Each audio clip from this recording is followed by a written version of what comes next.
Hello everyone. I have an important update to share with you regarding the requirement of secondary device for your upcoming Duolingo English test.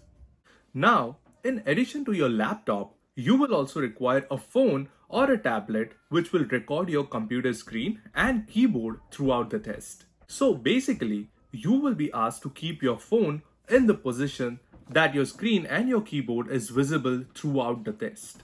Let's look at exactly what is the process that you need to follow and how should you set up your camera in just a minute. Let's first understand why is all of this required.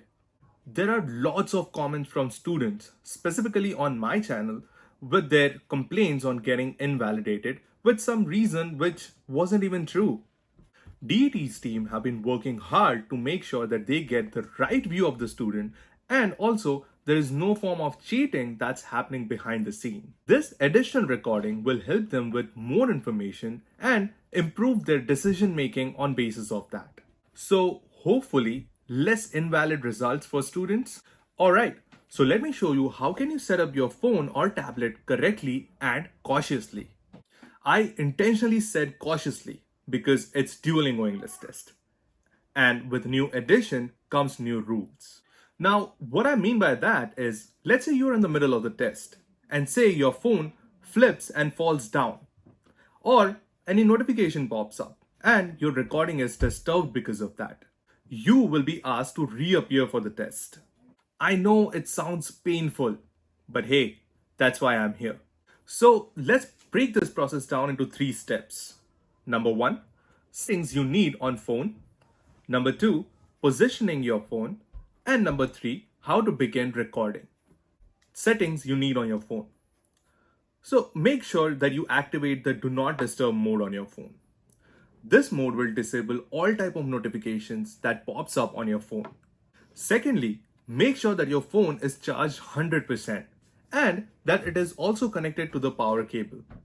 Since the test goes on for about an hour and a half, that too using an application like camera can use up your battery rapidly. Positioning your phone. Now for this, I would recommend using some sort of mobile stand to keep your phone steady and in one position. DET has specified that they want to see the view of your keyboard and screen clearly. So in order to achieve this, you will have to place your phone a little far than your laptop, in such a way that your keyboard and screen is visible, like how it is shown in this picture. Once your position is fixed, don't move your stand that you are going to mount your phone on, as you will still need your phone to scan the QR code that we will be seeing in our last step. How to begin your recording. You need to log into your account and then click on Begin Test. All your pre-test details will start appearing, and as soon as you reach to the end, there will be a prompt which will tell you, let's set up your phone to record your computer during this test. On clicking next, you will see the QR code that you will have to scan through your phone. Now, if you're unable to scan the QR code due to some reason, there's a link that you can type on your browser to continue. After scanning the QR code, you will be redirected to the website where it will show you all the information that we just discussed about, like charge your phone, set up DND, etc. Once you click on continue, you will get a pop-up on your mobile screen asking permission to access your camera. You need to press allow and it will straight out open the front camera, which you need to then mount to the device which is already set up. Once you see your laptop on the screen with clear view of screen and keyboard, click on I did it. Now a disclaimer.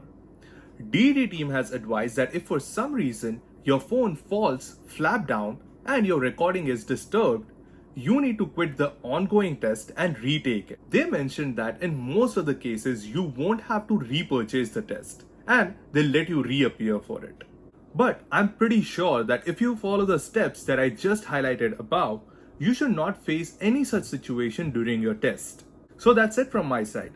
Please let me know into the comment box below if you have any question in regards to setting up your mobile phone. Until then, good luck and I'll meet you in the next one.